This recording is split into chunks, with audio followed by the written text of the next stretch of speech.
बिस्मिल्लाहिर्रहमानिर्रहीम। Dear students of federal board physics 10 class, आज हमारा पहला लेक्चर होगा। आज के जो लेक्चर है ये ना सिर्फ 10th class physics federal board के स्टूडेंट्स के लिए बल्कि लाहौर बोर्ड के में भी यूज़ है, क्योंकि लाहौर बोर्ड में भी SLO बेस होता है, स्टूडेंट लर्निंग ऑब्जर्वेशन, और सिमिलरली फेडरल बोर्ड में भी जो है वो SLO बेस का आता है। उसके साथ साथ जो बच्चे कैडेट में अप्लाई करना चाह रहे हैं कैडेट कॉलेजेस में, उनके लिए ये लेक्चर्स जो है वो काफ़ी हेल्पफुल होंगे, क्योंकि काफ़ी डिटेल्ड इन्फॉर्मेशन होती है इसमें। इसलिए जो लाहौर बोर्ड के लेक्चर्स हैं 10th क्लास के और जो फेडरल बोर्ड के लेक्चर्स हैं 10 क्लास के, ये दोनों इंक्लूड होंगे for those students who are going to take the exam of cadet class, जो कि कैडेट क्लास में फर्स्ट ईयर के लिए जिन्होंने अप्लाई करना है उसमें 60% जो है वो 10th क्लास में से आएगा और 40% 9th क्लास में से आता है। तो आप यूँ कह लें कि ज़्यादातर जो है ना वो 10th क्लास में से ही आपका पेपर बनेगा। तो इसलिए ये जो है ये 10th क्लास के लिए और स्पेशली साथ में कैडेट क्लास के लिए भी इस है। चैप्टर नंबर 1 है heat capacity and modes of heat transfer. Specific heat capacity किसे कहते हैं? Specific heat capacity is the amount of heat absorb कह दें या फिर लॉस्ट कह दें to change a temperature of 1 kilogram of substance by 1 kelvin या फिर 1 डिग्री। यानी कि अगर कोई भी चीज़ है, कोई भी सब्सटेंस है, सॉलिड है, लिक्विड है, गैसियस स्टेट में है, आप उसको हीट कर रहे हैं जिसका जो है वो मैस 1 किलोग्राम है। अगर आप उसको हीट कर रहे हैं, अगर उसका इनिशियल टेम्परेचर 1 केल्विन है, आप उसको हीट करेंगे तो कोई ना कोई वो हीट एनर्जी गेन करेगी। उसको जब हीट एनर्जी गेन करेगी तो उसका टेम्परेचर हाई होगा। टेम्परेचर अगर उसका 100 डिग्री सेंटीग्रेड है तो 100 से 101 होगा। तो जब 100 से 101 टेम्परेचर करने के लिए कितनी ही आपने हीट नीचे उसने एब्जॉर्ब की है, यही स्पेसिफिक हीट कैपेसिटी होती है। अब सपोज करें कि कोई एक सब्सटेंस है, आप उसको हीट कर रहे हैं। पहले इसका टेम्परेचर जो है वो 100 डिग्री सेंटीग्रेड था। जब आप हीट करेंगे तो ये हीट एनर्जी को एब्जॉर्ब करेगा। इसका टेम्परेचर जब 100 से बढ़कर 101 डिग्री सेंटीग्रेड हो गया तो जाहिर सी बात है इसने कोई ना कोई हीट तो एब्जॉर्ब की है। तो जितनी ये हीट एब्जॉर्ब करेगा ये जो है वो specific heat capacity of that substance कहलाती है। अब ये कुछ चीज़ों पे डिपेंड कर रही होती है। फॉर एग्जांपल ये पीछे पढ़ा हुआ है आपने 9th में, Q स्टैंड फॉर हीट। तो हीट जो है Q directly proportional to M होता है। मैस जितना ज़्यादा होगा हीट उतनी ज़्यादा एब्जॉर्ब करेगा ये। अब फॉर एग्जांपल ये बड़ा मैस है, इसको आप हीट करते हैं, अगर आप इसको हीट करेंगे तो इसको ये कम हीट एब्जॉर्ब करके 101 तक चला जाएगा। लेकिन चूंकि ये बड़ा सब्सटेंस है तो ये ज़्यादा हीट एब्जॉर्ब करके 101 डिग्री सेंटीग्रेड तक जाएगा। सो लिहाजा Q हीट एब्जॉर्ब जो होगी वो डायरेक्टली प्रोपोर्शनल हो जाएगी मैस के। मैस इस सिमिलरली जो Q है ये डायरेक्टली प्रोपोर्शनल डेल्टा T होता है कि जितना टेम्परेचर ज़्यादा होगा उतनी ज़्यादा ये हीट एब्जॉर्ब करेगा। अगर एक बार आप जो है 100 डिग्री सेंटीग्रेड पे गर्म कर रहे हैं, दूसरी बार आप 200 डिग्री सेंटीग्रेड पे गर्म कर रहे हैं, तो जब 200 डिग्री सेंटीग्रेड पे गर्म करेंगे तो ऑब्वियसली ये क्या करेगा, ज़्यादा हीट एब्जॉर्ब करेगा। अब इन दोनों इन दोनों इक्वेशंस को इकट्ठा कर देते हैं। Q directly proportional M delta T। ये पीछे आपने पढ़ा हुआ है सारा कि जब प्रोपोर्शनलिटी को इक्वलिटी में चेंज करते हैं तो हमें किसी कांस्टेंट की ज़रूरत होती है। तो यहाँ पे कांस्टेंट जो लगेगा वो C लगेगा। Q is equal to C M delta T। C क्या है? स्पेसिफिक हीट कैपेसिटी, ये उसका यूनिट होता है या कांस्टेंट होता है। अगर हमने इसका यूनिट जो है वो फाइंड आउट करना है तो ये दोनों इधर क्या हो रहे हैं, मल्टीप्लाई, इधर आकर क्या हो जाएंगे, divide. So C is equal to Q over M delta T। ये दोनों मल्टीप्लाई डिवाइड हो जाएंगे तो C। अब इसका यूनिट निकालते हैं। Q क्या है? हीट। हीट क्या है? एनर्जी। एनर्जी का यूनिट हो जाएगा जूल। नीचे चला गया मैस। मैस का यूनिट किलोग्राम और टेम्परेचर का यूनिट केल्विन। तो जब ये ऊपर आएगा तो joules per kilogram per kelvin. इसी कैसे हम इसका यूनिट भी ड्राइव कर सकते हैं। नेक्स्ट देखें, next topic 10.1.1 uses of large specific heat capacity. अभी जो लार्ज स्पेसिफिक हीट कैपेसिटी है इसके कई यूजेस होते हैं। वाटर जो है इसकी स्पेसिफिक हीट कैपेसिटी बहुत ज़्यादा होती है, ये 4200 joules per kilogram per kelvin होती है, जिस वजह से हम इसको बहुत ज़्यादा यूज़ करते हैं डेली लाइफ में। देखिए, temperature variation in land and coastal areas, ये भी इसकी एक एप्लीकेशन है, ये भी इसका जो है ना वो हम एक यूज़ कह लें कि होता है। असल में क्या होता है कि जो सैंड है, सॉइल है, ज़मीन है, इसकी specific heat capacity 800 joules per kilogram per kelvin होती है, जो कि वाटर से बहुत कम है। वाटर की जो होती है वो 4200 होती है। इसलिए इस बहुत कम स्पेसिफिक हीट कैपेसिटी और बहुत large heat specific heat capacity की वजह से कि जो तो एरियाज़ ऐसे होते हैं जो ज़मीन के करीब करीब होते हैं, या लैंड एरियाज़ होते हैं जो ज़मीन वाले होते हैं, जहाँ पे पानी करीब नहीं होता, वो बहुत जल्द गर्म हो जाती है गर्मियों में। लेकिन वो जितनी जल्दी गर्म होती है, फिर ठंडी भी उतनी ही जल्दी हो जाती है। इसलिए यहाँ पे टेम्परेचर जो है दिन के टाइम पे बहुत ज़्यादा 45 to 50 डिग्री सेंटीग्रेड तक राइज करता है, लेकिन रात के टाइम पे वो उतने ठंडा भी ज़्यादा हो जाता है। जबकि ऐसे एरियाज़ जो कि सी एरियाज़ होते हैं, जिनके करीब करीब समंदर होता है, उनका टेम्परेचर ज़्यादा राइज नहीं करता, वो तकरीबन 19 से 32 डिग्री सेंटीग्रेड तक रहता है, क्योंकि वो ज़्यादातर जो हीट होती है वो एब्जॉर्ब कर लेते हैं ड्यूरिंग समर, ठीक है, और अपने अंदर हीट को स्टोर रखते हैं ज़्यादा देर के लिए। अब इसी का सेम वही यूज़ है, कहते हैं lakes and oceans heat up and cool down slowly due to the specific heat of water. तो उसकी स्पेसिफिक हीट जो है ना वो ज़्यादा होती है, जिस वजह से वो जल्दी जो है वो ना ठंडा होता है इतनी जल्दी, ना इतनी जल्दी गर्म होता है, बल्कि हीट अपने अंदर ज़्यादा देर तक वो स्टोर रख सकता है, जिसकी वजह से वो जो अगर टेम्परेचर चेंज होता है तो लेक्स और ओशंस वगैरह को एक सूटेबल इन्वायरमेंट जो है वो मिलता है, बहुत ज़्यादा जो है वहाँ पे फिर ज़िंदगी पॉसिबल होती है। अदरवाइज़ जितनी भी एक्वेटिक लाइफ है ये शदीद सर्दी और गर्मी की सूरत में मर भी सकते हैं। नेक्स्ट देखें, cooling system and heat exchangers. अब अक्सर आपने देखा है कि गाड़ियाँ जो है इनके रेडिएटर के अंदर पानी इस्तेमाल किया जाता है, या फिर कूलेंट्स इस्तेमाल किए जाते हैं। कूलेंट्स क्या होते हैं? असल में ये वो होते हैं जिनकी स्पेसिफिक हीट कैपेसिटी बहुत ज़्यादा होती है, ये इंजन को ठंडा रखने के लिए इस्तेमाल होते हैं। असल में क्या है कि ये रेडिएटर होते हैं, इन रेडिएटर के अंदर पानी डाला जाता है या फिर कूलेंट डाले जाते हैं। ये कूलेंट जो है इसमें से आने के बाद ये सारे का सारा ये पाइप्स इंजन के सराउंडिंग में फिर रहे होते हैं चारों तरफ, यानी इंजन के साइड पे। तो ये इंजन से सारी हीट एनर्जी को अपने अंदर एब्जॉर्ब कर लेते हैं। एब्जॉर्ब करने के बाद जैसे ही ये इस कंडेंसर में जैसे रेडिएटर में आते हैं, तो इसके अंदर छोटे छोटे से फिन्स या पाइप्स होते हैं। वो पानी बड़े प्रेशर के साथ जैसे इन पाइप्स में से गुजरता है तो ये फ़ैन होता है। फ़ैन उसके पानी को ठंडा कर देता है, लिहाजा इसका टेम्परेचर कम हो जाता है। टेम्परेचर कम होने की वजह से ये दोबारा इसी इंजन से होके जाता है, कम हो जाता है। इस तरीके से वो इंजन खुद जो है वो कूल डाउन हो जाता है, ठंडा हो जाता है, जबकि पानी को गर्म हो जाता है। वाटर का सबसे ज़्यादा इस्तेमाल जो हमारे इंडस्ट्री में होता है वो एज अ कूलिंग एजेंट होता है, due to the large specific heat capacity. अब वाटर का यही जो यूज़ होता है स्पेसिफिक हीट कैपेसिटी लार्ज होने का, वो कुकिंग प्रोसेस में भी होता है। अब खाने में हमेशा पानी ही इस्तेमाल किया जाता है। इसकी वजह ये होता है कि एक तो इसकी स्पेसिफिक हीट कैपेसिटी बहुत ज़्यादा होती है, इसलिए वो बहुत देर से गर्म होता है, और उस हीट को जो खाने के अंदर चारों तरफ एक जितना ही डिस्ट्रीब्यूट कर देता है। इसके अलावा ये खाना जो है वो उसकी बर्निंग उसको जलाता नहीं है, और यही वजह है कि हॉट ड्रिंक्स, टीज़, कॉफ़ीज़ वगैरह काफ़ी देर तक गर्म रहती हैं, क्योंकि उनकी स्पेसिफिक हीट कैपेसिटी ज़्यादा है। उसके अंदर पानी इस्तेमाल होता है। अगर वो गर्म होने में ज़्यादा टाइम ले रहा है या ज़्यादा उसको हीट को एब्जॉर्ब कर रहा है, तो जितनी ज़्यादा हीट एब्जॉर्ब की है तो उसको लूज़ करने में भी उसको उतना ज़्यादा टाइम लगेगा। इसलिए ज़्यादा देर तक वो अगर गर्म है तो फिर वो ठंडी होने में ज़्यादा टाइम लेगी। नेक्स्ट टॉपिक्स में वो मेजरमेंट है उसके लिए एक्सपेरिमेंट्स हैं, एक्सपेरिमेंट नहीं करने, वो हम अलहदा से करेंगे। 10.2 है ट्रांसफ़र ऑफ हीट। ट्रांसफ़र कहते हैं मुंतकिल हो जाना, एक जगह से दूसरी जगह जाना। ट्रांसफ़र ऑफ हीट मतलब हीट का एक जगह से दूसरी जगह चले जाना। अब ये जो हीट का एक जगह से दूसरी जगह चले जाना है, ये ट्रांसफ़र ऑफ हीट कहलाता है। So heat transfer occurs when thermal energy is transferred from one object to another because of difference in temperature. Temperature के डिफरेंस की वजह से जब एक जगह से दूसरी जगह ट्रांसफ़र होता है, हीट एनर्जी जाती है, तो उसको ट्रांसफ़र ऑफ हीट कहा जाता है।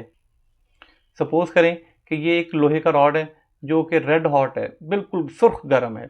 आप एक रॉड दूसरा लेकर आते हैं जो कि बिल्कुल ठंडा है। अब इन दोनों को आप जोड़ देते हैं थोड़े, तो ये गर्म रॉड जो है थोड़ी देर बाद आप देखेंगे ये जो गर्म है इसकी हीट थोड़ी देर के बाद इसमें भी एब्जॉर्ब होना शुरू हो जाएगी। ये वाला जो हॉट रॉड है वो ठंडा होना शुरू हो जाएगा और ये जो ठंडा रॉड है ये गर्म होना शुरू हो जाएगा। यही ट्रांसफ़र ऑफ हीट है कि हॉट बॉडी से कोल्ड बॉडी, गर्म बॉडी से ठंडे यानी गर्म जिस्म से ठंडे जिस्म की तरफ हीट का बहना ट्रांसफ़र ऑफ हीट कहलाता है। और ये उस वक्त तक फ्लो करता रहेगा जब तक दोनों का टेम्परेचर सेम नहीं हो जाता। जब दोनों का टेम्परेचर सेम हो जाता है तो उसको थर्मल इक्विलिब्रियम कहते हैं। यानी कि अगर हॉट बॉडी है ये कोल्ड बॉडी है, इन दोनों को जोड़ेंगे तो जो गर्म वाला है वो भी यहाँ से हीट एनर्जी यहाँ पे ट्रांसफ़र कर देगा और उस वक्त तक ट्रांसफ़र करता रहेगा जब तक दोनों का टेम्परेचर सेम नहीं हो जाएगा। तो ये थर्मल इक्विलिब्रियम कहलाता है। अब जो मेथड्स हैं ये 3 तरीके होते हैं जिस तरीके से ये आगे उसको हीट एनर्जी को ट्रांसफ़र करता है। देखना उसने ट्रांसफ़र करना है किस तरीके से करना है। ये 3 मेथड्स होते हैं, कंडक्शन, कन्वेक्शन, रेडिएशन। ये पीछे आपने छोटी क्लासेस में पढ़ा हुआ है। कंडक्शन क्या होता है? कंडक्शन जो है वो सॉलिड्स में होती है जिसमें पार्टिकल्स अपनी जगह नहीं छोड़ते और अपनी ही जगह पे ये वाइब्रेट करते करते एनर्जी को आगे ट्रांसफ़र कर देते हैं। और जो कन्वेक्शन है ये लिक्विड्स में होती है जिसमें मॉलिक्यूल्स अपनी जगह छोड़ते हैं और एनर्जी को लेकर एक जगह से दूसरी जगह चले जाते हैं। जबकि ये गैसेस में भी होती है। जबकि रेडिएशन होती है वो विदाउट एनी मटेरियल मीडियम है, जैसे सनलाइट है, सूरज की रोशनी आप तक आ रही है, ये रेडिएशन है। सो कंडक्शन क्या है? Transfer of heat energy, transfer of heat energy by the molecular vibrations. The molecules do not leave their mean position, they just vibrate at their mean position, they bump energy from one molecule to another. Convection क्या है? The mode of heat transfer in which heat is transferred from one place to another by the molecular movement.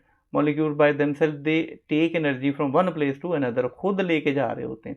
जबकि radiation जो होता है ये without any material medium होता है, कोई मटेरियल मीडियम नहीं होता, सॉलिड लिक्विड गैस कुछ भी नहीं होता। जैसे कि सनलाइट हमारे तक पहुंच रही है तो ये रेडिएशन से आ रही है। Next topic is thermal conduction. Thermal का मतलब होता है हीट और कंडक्शन, कंडक्ट होना, एक जगह से दूसरी जगह चले जाना। जो भी मैंने आपको बताया कि जो कंडक्शन है ये सिर्फ और सिर्फ सॉलिड्स में होता है। सॉलिड के मॉलिक्यूल जो होते हैं वो हीट जैसे ही उनको मिलती है तो उनकी अपनी जो इंटरनल काइनेटिक एनर्जी है वो इंक्रीज़ हो जाती है। इंटरनल काइनेटिक एनर्जी इंक्रीज़ होने से उनकी वाइब्रेशंस इंक्रीज़ हो जाती हैं। जब वो वाइब्रेशंस इंक्रीज़ हो जाती हैं तो वो एनर्जी को एक जगह से लेकर दूसरी जगह बाय देमसेल्फ खुद चले जाते हैं।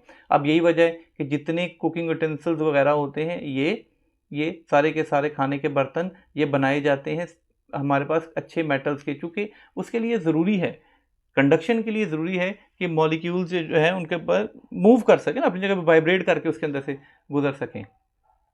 तो ये जो है अब इसका अब जितने भी खाने के बर्तन होते हैं, कुकिंग यूटेंसिल्स होते हैं, इनके हैंडल्स जो होते हैं वो हमेशा लकड़ी के या प्लास्टिक या सिरेमिक जो भी दूसरा मटेरियल होता है उससे बनाएंगे, मेटल से नहीं बनाएंगे। अगर मेटल से बनाएंगे तो आप उसको पकड़ ही नहीं सकेंगे। अगर एक आपके पास स्टील का कोई भी एक बर्तन है तो आप देखेंगे उसका हैंडल जो है वो मोस्टली लकड़ी का बनाया जाता है, क्योंकि अगर वो भी स्टील का बना देंगे तो अगर हम उसको हीट करेंगे तो अगर उस बर्तन ने गर्म होना है तो हैंडल भी गर्म हो जाएगा, साथ उसको नहीं पकड़ा जाएगा। उसको पकड़ने के लिए फिर साथ में लकड़ी का रखा जाता है क्योंकि उनके अंदर कंपैरेटिवली फ्री इलेक्ट्रॉन्स कम होते हैं वुड के अंदर, वो उसमें से कंडक्ट करने की हीट को इजाज़त नहीं देते, होते हैं लेकिन बहुत ही स्लो ना होने के बराबर होते हैं। सो कंडक्शन क्या होता है? It is the method of heat transfer due to which collision of atom molecules and motion of the free electron in solid from hot part to cold part. जब वो गर्म से ठंडे बॉडी की तरफ जा रहे होते हैं without leaving there mean position, वो जो है कंडक्शन कहलाती है। अब ये जो कुछ सारी चीज़ें नहीं, अब ये कुछ इसमें देखें कि जो इस तरफ जा रहे हैं ये बहुत अच्छे कंडक्टर होते जाएंगे आहिस्ता आहिस्ता, और जो इस तरफ जा रहे हैं वो कम है। अब वाटर यहाँ से देखें, कार्बन, आयरन, कॉपर, ये बड़े अच्छे कंडक्टर हैं। Copper is one of the best conductor. जब इस तरफ जाएंगे तो इस तरफ जाते जाते तो उनकी कंडक्टिविटी कम होती जाती है। Water, air, glass, rubber, would, ये सब जो है वो कम होती जाएगी। तो ये हैं तो सॉलिड्स लेकिन ये कंडक्टर्स नहीं है, ये इंसुलेटर्स हैं, ये अलाउ नहीं करते हीट वगैरह को अपने अंदर से पास होने के लिए। Next topic is convection. Convection की डेफिनेशन मैंने पहले बता दी, the mode of heat transfer या फिर the method of heat transfer in which heat is transferred by the movement of molecules. Molecules खुद गर्म होते हैं, हीट होते हैं और उसके बाद वो एनर्जी को लेकर ऊपर की तरफ जा रहे होते हैं, अपनी जगह को छोड़ते हैं। सॉलिड में अपनी जगह छोड़ नहीं सकते, अपनी जगह पे वाइब्रेट करते हैं और एनर्जी ट्रांसफ़र करते हैं, जबकि कन्वेक्शन में वो जगह को छोड़ते हैं अपनी को और एनर्जी को लेकर एक जगह से दूसरी जगह जाते हैं। फॉर एग्ज़ाम्पल, ये आपके पास एक बीकर है जिसके अंदर पानी है। अब आप क्या करें कि जैसे ही इसके अंदर वाटर के छोटे छोटे से मॉलिक्यूल हैं, जैसे आप इसको हीट करेंगे आहिस्ता आहिस्ता इसका टेम्परेचर चेंज होना शुरू हो जाएगा। तो आप देखेंगे वाटर बॉयल करता हुआ क्यों नज़र आता है कि जो तो ऐसे पार्टिकल्स मॉलिक्यूल्स वगैरह जो नीचे नीचे होते हैं, ये जब इनको हीट एनर्जी मिलती है तो ये ऊपर चले जाते हैं। ऊपर ऊपर ऊपर से जो कंपैरेटिवली ठंडे होते हैं, जो कि नीचे की निस्बत ऊपर वाले मॉलिक्यूल ठंडे होंगे, ये ठंडे वाले मॉलिक्यूल जो है वो हैवी हो जाते हैं, वो नीचे आ जाते हैं। नीचे आने के बाद थोड़ी देर के बाद ये भी हीट गेन करते हैं, ये भी ऊपर चले जाते हैं। फिर ये प्रोसेस जो है वो जारी रहता है। यही वजह है कि आपको पानी जो है वो उबलता हुआ, वाटर जो है वो बॉयल होता हुआ नज़र आता है कि नीचे से वो वाले मॉलिक्यूल जो कि बिल्कुल निचले हिस्से पे होते हैं वो ज़्यादा हीट एनर्जी गेन करते हैं। ज़्यादा हीट एनर्जी गेन करने की वजह से वो ऊपर की तरफ चले जाते हैं, एनर्जी को लेकर डिस्प्लेस होते हैं, एनर्जी को लेकर ऊपर से फिर दोबारा ठंडे वाले नीचे आ जाते हैं, थोड़ी देर के बाद फिर वो गर्म होते हैं, फिर ऊपर चले जाते हैं। तो इस तरीके से आपको ऐसा लगता है कि जैसे वाटर जो है ना, वो आपको ये जो सीन है सारा वो आपको वाटर बॉइलिंग की सूरत में नज़र आता है। अब ये जो प्रोसीजर मैंने आपको बताया है इसको कन्वेक्शन करंट्स कहते हैं, कन्वेक्शन करंट्स। अब ये कन्वेक्शन करंट जो है वो बहुत ही ज़्यादा जो है वो यूज़फुल होता है। ये एयर में भी होता है, कन्वेक्शन करंट्स ऑफ एयर भी होता है, जबकि कन्वेक्शन करंट जो है ये वाटर में, लिक्विड्स वगैरह में भी होते हैं, जो कि काफ़ी यूज़फुल हैं। अब जो कन्वेक्शन है ये मैरीन लाइफ यानी कि जो समंदरी आबी हयात है, मिसाल के तौर पे मछलियां हैं और जो बाकी ऑक्टोपस और जो जो भी समंदर में पाया जाता है उनके लिए भी बहुत यूज़फुल है। ये बड़ा इंपॉर्टेंट प्रोसेस होता है उनकी लाइफ के लिए। असल में क्या होता है कि ये सी वाटर की मूवमेंट के साथ इन्वॉल्व करता है। कहता है it involve the movement of sea water driven by the difference in temperature and salinity. Temperature और सैलिनिटी क्यों कि ऐसे एरियाज़ जो कि बहुत गर्म वाले एरियाज़ होते हैं वहाँ से वाटर ज़्यादा एवेपोरेट हो जाता है। वाटर जब ज़्यादा एवेपोरेट हो जाता है तो वाटर के अंदर जो सॉल्ट्स वगैरह जिसको सैलिनिटी कहते हैं वो जो एब्जॉर्ब ज़्यादा हो जाते हैं, वो उनकी वो ज़्यादा क्वांटिटी में हो जाएंगे। ऐसी सूरत में वो वाटर जो है वो डेंस हो जाएगा। डेंस मतलब कि पहले की निस्बत थोड़ा गाढ़ा हो जाएगा, ठीक है। और कहता है कि salty water is denser then fresh water, ठीक है ना। जो पानी वाला जिसमें नमक या फिर दूसरे सॉल्ट वगैरह होते हैं वो ज़्यादा डेंस होता है फ्रेश वाटर से। In some area sea water become saltier and dense especially where a lot of water evaporates due to hot weather. जैसे मैंने बताया कि गर्मी की वजह से ज़्यादा पानी जो है वो वेपोरेट हो जाता है, बाकी जो नीचे हैं वो सॉल्ट्स जो कि सी वाटर के अंदर होते हैं वो ज़्यादा हो जाते हैं। कहते हैं warm water is less dense, कि जो गर्म पानी होता है वो उनकी डेंसिटी कम होती है और कोल्ड वाटर की डेंसिटी ज़्यादा होती है। आप आसान अल्फाज में ये समझ लें कि जो गर्म पानी है ये हल्का होता है और जो ठंडा पानी है ये गाढ़ा होता है उसकी निस्बत। कहते हैं when the sun heats up the surface of the ocean, जब समंदर की सतह को पानी जो है ना वो गर्म कर देता है, the water at the surface becomes warmer, तो पानी उसकी सतह पे गर्म हो जाता है एंड लेस डेंस, और ये कम डेंसर होता है। This warm water rises up and spread across the surface, ये जो पानी है वो गर्म होके क्या होता है ऊपर फैल जाता है, ऊपर आ जाता है। अभी मैंने जैसे बताया एग्जांपल दी थी आपको, ऊपर आता है और सारे समंदर में ऊपर की तरफ फैल जाता है। In polar regions the sea water cools down and becomes denser, जो पोलर रीजन्स होते हैं वहाँ पे जो है ना वो डेंस होता है, वो नीचे बैठ जाता है और it causing to sink in the depth of the ocean, ऐसे में वो समंदर की निचली गहराइयों में जो है ना वो चला जाता है और जो एक नॉर्मल टेम्परेचर वाला पानी होता है वो ऊपर की तरफ आ जाता है। अब ये जो प्रोसेस होता है वो पोलर जो रीजन्स हैं वहाँ के जो एनिमल्स हैं और जो दूसरे जानदार हैं उनके लिए ये बड़ा हेल्पफुल होता है। कैसे? वो ऐसे कि जो बहुत ज़्यादा ठंडा पानी है वो नीचे रह जाता है। ऊपर का टेम्परेचर जो है वो इतना नॉर्मल होता है कि वो लिविंग ऑर्गेनिज्म, मछलियाँ वगैरह वहाँ पे ज़िंदा रह सकें। इसलिए अगर ऐसा नहीं होगा तो वो सारे का सारा टेम्परेचर इतना चेंज हो जाएगा, ठंडा हो जाएगा, वो जम जाएगा, तो इस तरीके से वहाँ पे फिर जानदार ज़िंदा नहीं रह सकते। हमारा आज का टॉपिक यहीं पे था। इंशाल्लाह ताला कल के नेक्स्ट लेक्चर में इससे आगे से शुरू करेंगे। Thank you very much.